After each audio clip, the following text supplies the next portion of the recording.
Els Aguadé treballen la ceràmica al barri d'Horta des de fa 70 anys i 2 generacions. Quan va acabar els estudis, l'impulsor del negoci va posar en marxa un taller al garatge de casa. Va fer unes peces amb moltes flors i amb molt color, i això va tenir molt èxit.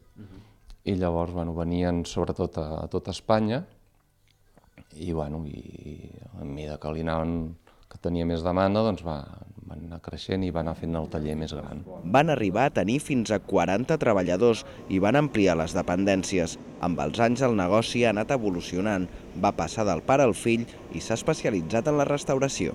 Ve aquí el xef, en el taller, i ens diu: a mi m'agradaria això, fa 4 esbossos, llavors nosaltres li fem un primer model, o amb la impressora 3D ceràmica, o si no directament ja tornejat a mà, o llavors ell ho aprova i llavors fem la tirada. Les vaixelles d'alguns dels restaurants amb més renom de Catalunya es fan aquí. La cosa és anar fent, com que som petits, doncs petits cops de timó i anar canviant i adaptant-se a el que en demana el mercat en el moment.